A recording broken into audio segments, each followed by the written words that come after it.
Impose-moi ton règne, impose-moi ta pensée,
possession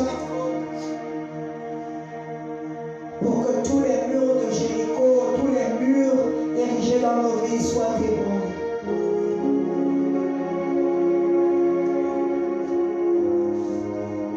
L'insensé est comme la personne qui ne reçoit pas l'enseignement qui lui est donné.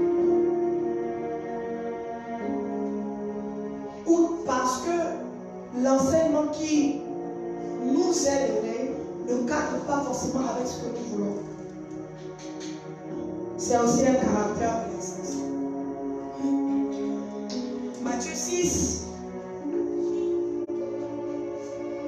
à partir du verset 7.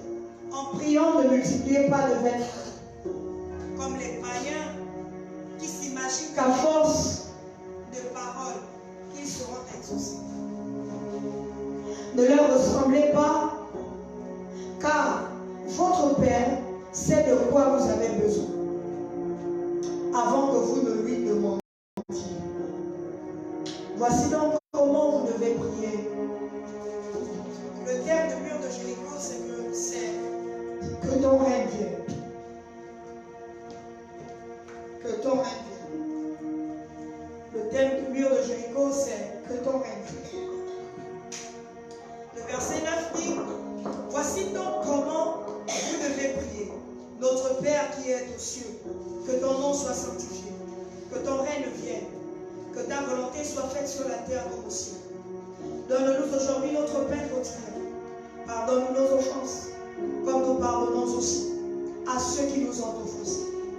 Ne nous induis pas en tentation, mais délivre-nous du mal. Car c'est à toi qu'appartient, dans tous les siècles, le règne, la puissance et la gloire.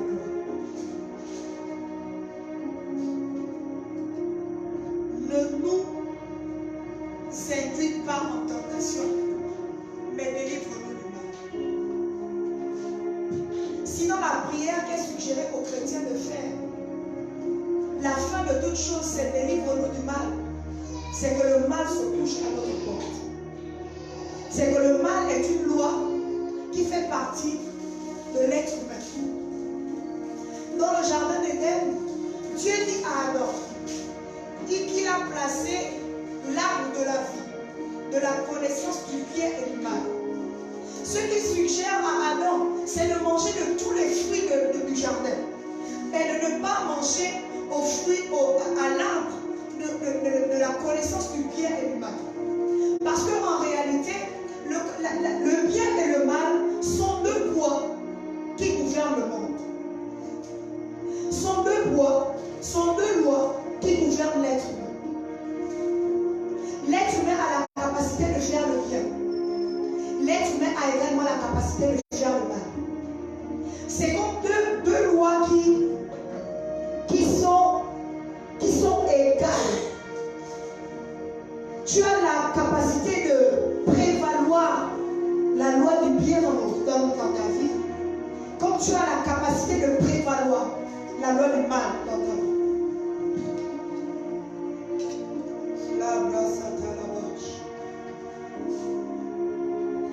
En Genèse, Dieu dit à Caleb, si tu agis bien, je ne vais pas paraphraser, je vais lire. Est-ce que quelqu'un peut lire rapidement Genèse 4, verset 7? Genèse 4, verset 7, rapidement. Genèse 4, 7. Certainement, si tu agis bien, tu relèverais ton visage, et si tu agis mal, le péché se couche à ta porte, et ses désirs se portent vers toi, mais toi, domine sur lui. Dans une version, c'est écrit le mal se couche à ta porte. Si tu agis bien, tu relèveras la tête. Mais il y a comme un panneau de signalisation qui dit attention. Le mal se couche à notre porte et ses désirs se portent vers moi. Ça veut dire que si tu agis bien, ta tête est relevée. Mais si tu agis mal, ta tête, il se peut que ta tête soit baissée. Et il se peut que si tu agis, même lorsque l'on veut agir, même lorsqu'on veut bien faire, le mal se couche quand même à notre porte. Ça veut dire que si tu agis mal, le mal se couche quand même devant ta porte. Si tu agis bien, le mal se couche quand même devant ta porte. En tant que chrétien, nous devons faire tellement attention aux actions que nous posons. Parce que si Genèse 6, je pense, le verset 13 dit « Délivre-nous du mal », ça veut dire que quelque part, nous sommes emprisonnés. Le mal est comme une prison dans nos vies. Une prison dans laquelle le chrétien ou l'homme, parce que ce n'est pas seulement le chrétien, l'homme a le choix de pouvoir sortir, de bien faire, comme l'homme a le choix de rester. Nous sommes à cause de délivrance, nous demandons tellement de choses à Dieu, mais parfois les prérequis, les préalables, nous visons les grandes choses, mais nous oublions que quelque part, nous sommes toujours sujets à faire du mal. Vous allez remarquer comme moi, qu'un individu, il est difficile pour un individu de faire du mal. Faire du mal est tellement facile. Mais faire le bien, c'est tu sens vraiment le poids de la loi. Ton corps a envie de mal réagir. Ton corps veut mal réagir. Mais tu ne sais pas parfois comment tu dois réagir en faisant du bien. Si quelqu'un se présente devant toi et te manque de respect, le premier instinct qui va se réveiller, c'est de vouloir rentrer. Parce que c'est une loi qui est inscrite dans notre sang. Dès le commencement, Adam et Ève ont mangé de l'arbre de la connaissance du bien et du mal. Entre-temps, ils avaient le choix de manger l'arbre de la vie. Mais ils ont mangé l'arbre de la connaissance du bien et du mal. Ça veut dire que tous ont péché et sont privés de la gloire de Dieu. Parce que nous avons mangé l'arbre de la connaissance du bien et du mal. C'est une loi qui est inscrite dans notre sang. Quand bien même on peut être archibishop, quand bien on peut être rempli de tous les charismes, quand bien on peut être rempli de tous les dons, tous les 9 dont parle la Bible, mais ce sont des lois qui sont inscrites. On dit le bien que je veux faire, je n'arrive pas à le faire, mais le mal que je ne veux pas faire, j'arrive à le faire. Pourquoi? Parce que c'est une loi qui est inscrite dans notre sang. Il y a comme une transgénétique qui s'est transmise de génération en génération. Une transgénétique qui s'est transmise de peuple en peuple. Comment ça se fait qu'un enfant, j'ai appris cette leçon avec ma filleule, Lou, et là, lorsqu'elle est fâchée et que sa maman la gronde, elle est capable de faire qui le lui a appris. Elle sait que quand elle fait ça, elle se défend. On apprend à un enfant à faire du mal. Le mal est inscrit dans notre corps, dans notre sang. Le mal est inscrit en nous. Mais est-ce que nous faisons le choix de faire le bien? Ou nous voulons rester dans la prison du mal?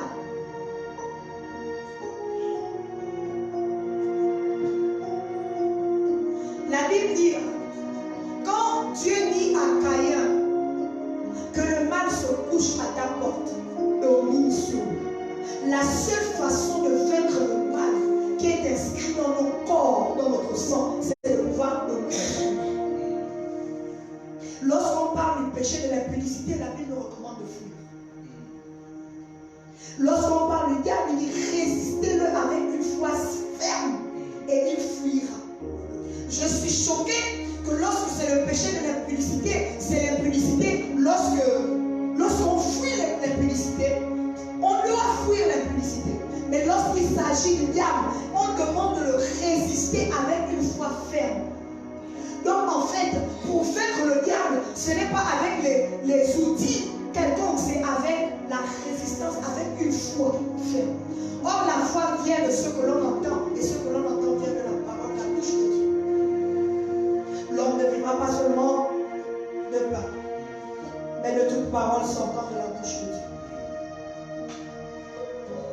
Mais je suis choquée de voir que quand il s'agit du mal, on doit exercer le règne sur le mal.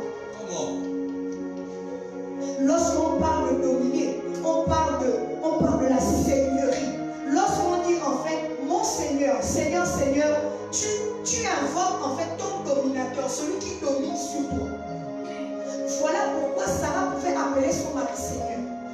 Parce qu'elle savait que Abraham était celui qui avait l'ascendance sur elle.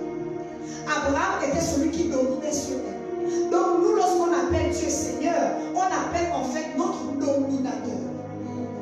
Et lorsque la Bible nous dit de dominer sur le mal, ça veut dire en fait que devient le Seigneur du mal. Devenons le Seigneur du mal. Amen. Parce qu'il est tellement facile de faire le mal que de faire le bien. Tellement facile. Ecclésiaste 8 dit,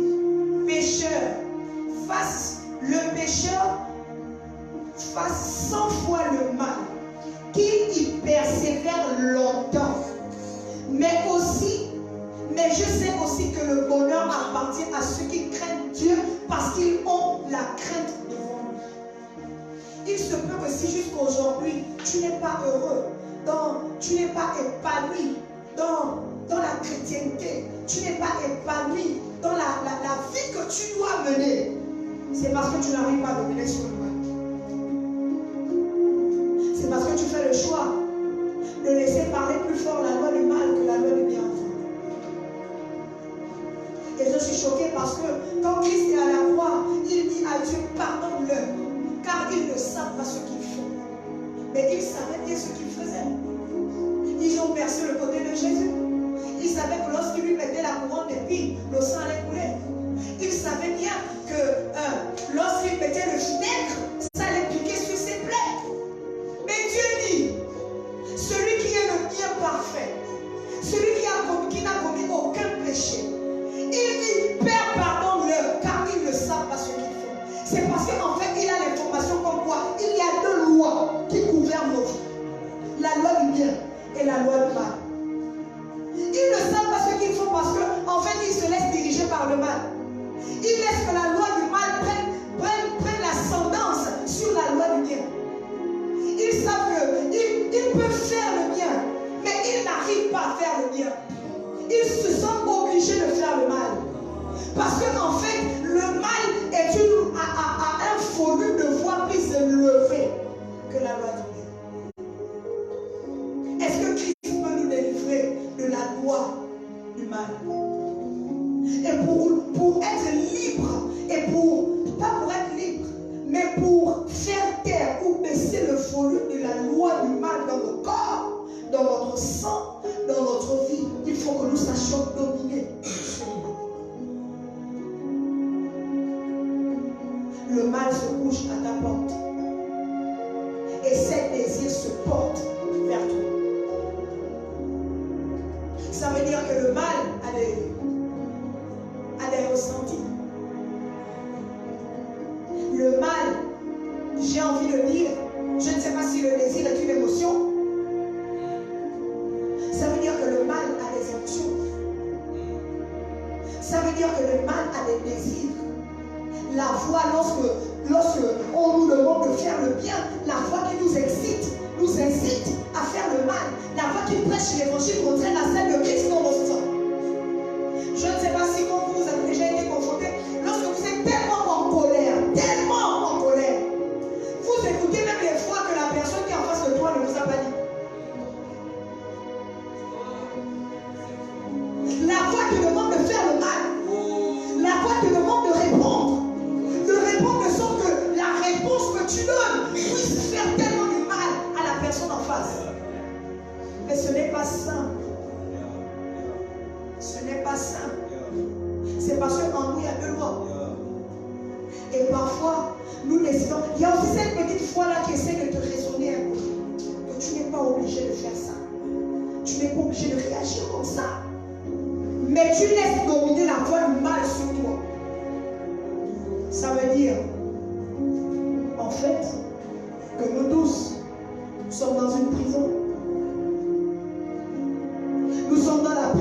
lorsque nous décidons de faire le bien, nous sommes dans la prison du bien.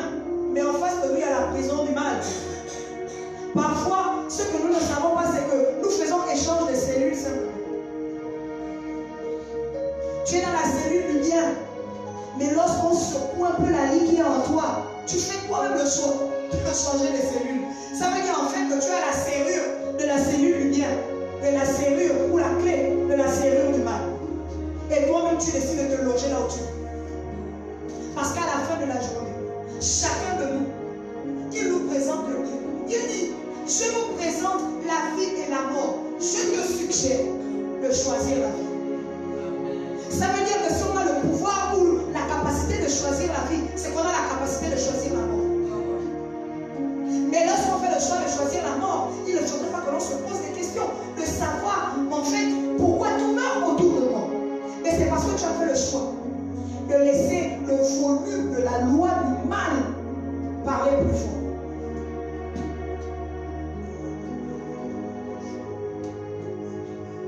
Vos holocaustes, Jérémie 6, vos holocaustes ne me plaisent point. Vos sacrifices ne sont point agréables. Quelque part, avant ou après c'est Jérémie 6, 20, il est question du mal. Ça veut dire en fait que même lorsque tu sacrifies et que tu fais le choix d'être dans la cellule du mal, nos sacrifices ne plaisent pas à Dieu. On a dit ici, il n'y a pas de règne sans règne. Mais dans quel état d'esprit, dans quel état de cœur nous avons sacrifié? Est-ce que nous sacrifions, bien sûr en ayant des attentes, mais dans quelle posture tu te trouves intérieurement? Tu viens sacrifier, mais tu te rends compte que tu as de la rancœur envers quelqu'un. Tu viens sacrifier, tu peux sacrifier des milliards. Si tu fais le choix de choisir le mal, Dieu ne prend point plaisir à ton sacrifice. Et parfois on va sacrifier tellement, mais on oublie que la posture ou la cellule dans laquelle je viens, je me prouve pendant que je viens sacrifier, est la cellule du mal. Mais on va tellement sacrifier, lorsqu'on ne voit pas les fruits, lorsqu'on ne voit pas le résultat, on va accuser les autres. On va dire que j'ai donné tellement d'argent à ce programme. Tous les appels de fonds, j'ai répondu. Mais je ne vois pas Dieu agir. Mes frères, sœurs, dans quel état d'esprit? Il est plus facile pour nous de faire le bien lorsqu'on se sent bien. Il est plus facile pour nous de bien agir lorsqu'on n'a pas secoué le vieil homme en nous. Mais c'est de l'hypocrisie. Parce que si on te secoue, tu vas bel et bien montrer à la personne qui est en face de toi que, en fait, je ne suis pas encore sorti de la cellule du mal. Parce que je peux tellement bien réagir à ce que tu es en train de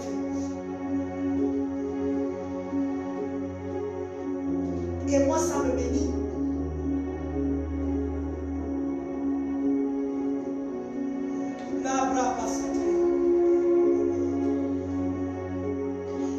Et vous-même, comme des pierres vivantes, édifiez pour vous, formez une maison spirituelle, un saint sacerdoce, afin d'offrir des victimes spirituelles agréables à Dieu. Par Jésus-Christ. Le matin, on a parlé du cœur. On a parlé du fait que si nous ne discernions pas la volonté de Dieu, il se peut que c'est parce que nous refusons de nous offrir. Et si nous refusons de nous offrir, c'est que dans la présence de Dieu, on les trouve.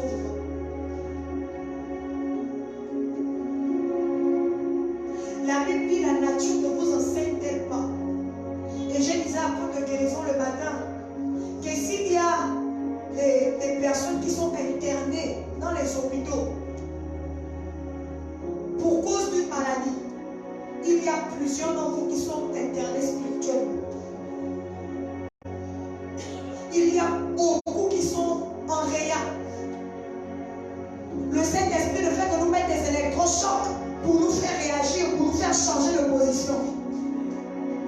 le choix de rester dans ce que nous avons décidé.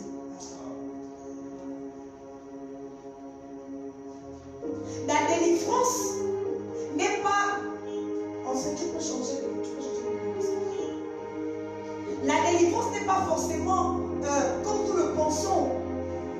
Si on peut délivrer notre mental, c'est qu'on peut délivrer également notre intérieur. David peut dire, tire mon âme de sa prison. Tire mon âme de sa prison. De quelle prison s'agit-il? David qui est un homme selon le cœur de Dieu, il dit à Dieu, tire mon âme de sa prison.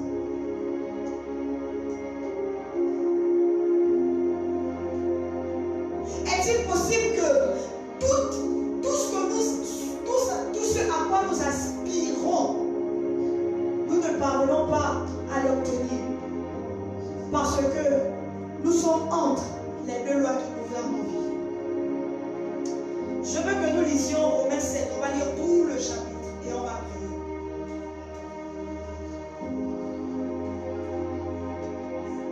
La place à Tayat.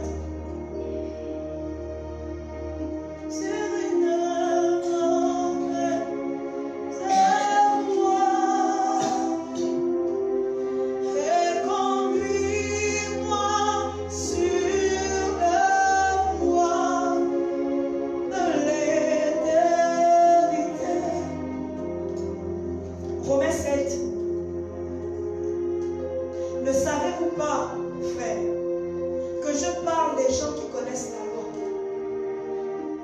Que la loi ne régit pas un homme durant le temps de sa vie.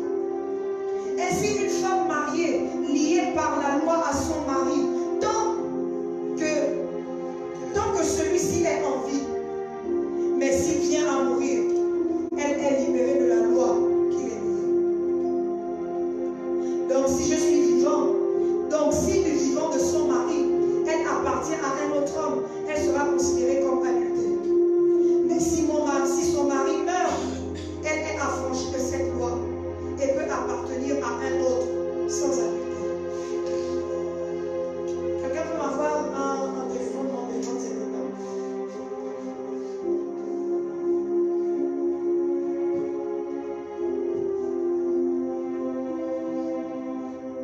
Verset 4.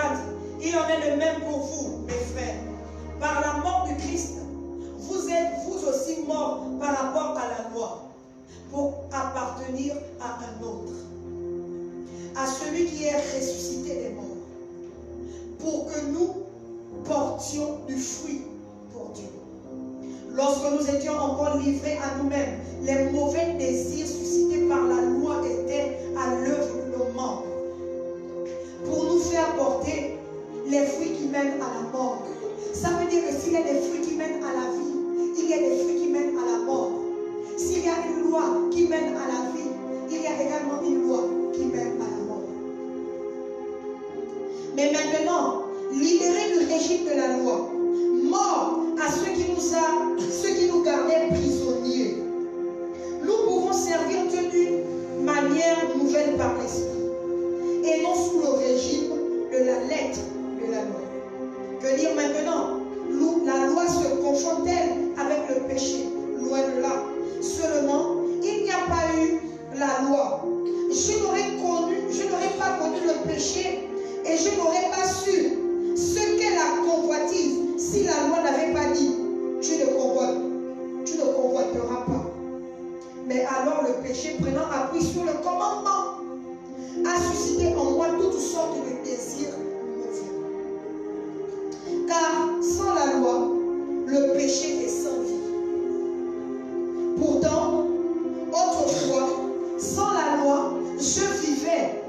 Mais quand le commandement est intervenu, c'est le péché qui s'est mis à vivre. Ah.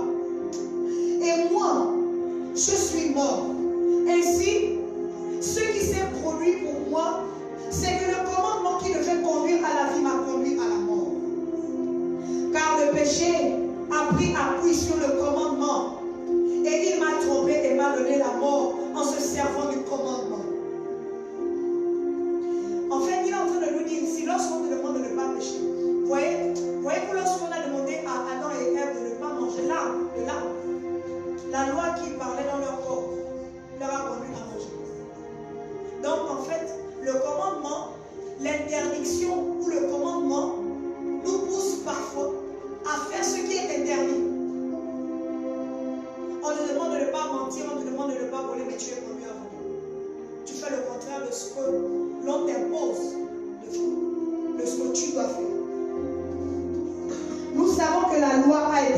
guidé par l'Esprit de Dieu. Mais moi, je suis comme un homme livré à lui-même, vendu comme esclave au péché. En effet, je ne comprends pas ce que je fais. Je ne fais pas ce que je veux. C'est ce que je déteste que je fais. Et si je fais ce que je ne veux pas, je ne reconnais pas là que la loi est bonne. En réalité, ce n'est plus moi qui le fais, mais c'est le péché qui habite en moi. Car je sais que le bien n'habite pas en moi. C'est-à-dire, dans ce que je suis par nature, vouloir le bien est à ma portée, mais non l'accomplir. J'ai envie de faire le bien, mais je n'arrive pas à faire le bien. La loi qui parle, qui me conduit, c'est la loi du mal. Mais je suis tentée de dire que si nous nous laissons conduire par le mal à chaque fois, c'est que nous ne sommes pas différents de l'homme animal. Nous ne sommes pas différents de celui qui se laisse conduire par ses pensées. Ça veut dire en fait que si la loi du mal parle plus fort dans nos cœurs, dans nos vies, ça veut dire que la voix de Christ, nous l'avons éteinte. Parce que Christ ne nous conduira jamais à faire le mal. Christ nous conduira toujours à faire le bien. Et j'ai aimé quand mon mari m'a enseigné en me disant que le diable ne sait pas répondre à l'amour. Quand le diable te fait du mal ou quand le diable utilise quelqu'un pour te faire du mal et que tu lui réponds par l'amour, est-il possible que là, tu décides de faire prévaloir la loi du bien et de faire taire la loi du mal? Est-ce que pendant quelques minutes, tu peux prier et que tu peux faire un état de conscience? Tu essaies de regarder tes actions jusqu'à aujourd'hui. Est-ce que tu es toujours poussé à faire le mal? Est-ce que tu laisses parler plus fort la loi du mal en toi? Ou tu laisses parler plus fort la loi du bien? David, et pendant que l'on lit le Romains 7, je suis en train de retrouver quelqu'un qui est en train de se dépouiller devant Dieu. Comme David l'a fait. Sans masque, sans rétention aucune. Que la loi qui parle dans mon corps, c'est la loi du mal. Paul est celui qui a persécuté l'Église. Il a tué tellement de chrétiens. Et nous savons que dans les temps anciens, celui qui tuait, il devait être pendu. Il devait être mort. C'était la peine de mort. Mais Dieu l'a racheté. Et il se rend compte qu'il est face à un Dieu qui est tellement amour, qui est capable de bypasser, qui est capable d'effacer, d'essuyer tout ce qu'il a fait ou commis comme action contre l'Église. Je ne te demande pas de murmurer. Est-ce que tu peux demander à Dieu de nous délivrer de la prison du mal? C'est tellement facile pour moi de faire le mal que le bien est tellement difficile. Quoique à ma portée, je n'arrive pas à faire le bien. Et c'est pour ça que Paul peut dire, je traite durement mon corps. Parce que le corps est toujours conduit à faire le mal. Le corps est toujours conduit à faire le mal. La Bible déclare que les désirs de l'esprit sont contraires aux désirs de la chair. Ça veut dire aussi à chaque fois nous sommes portés à faire le mal, c'est parce que nous sommes seulement charnels. Nous sommes tellement charnels que nous faisons taire la voix de l'esprit en nous, qui nous dirige vers le bien. La place de la voix.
choix d'augmenter la loi du bien et de diminuer complètement la loi du mal de vous. Alléluia.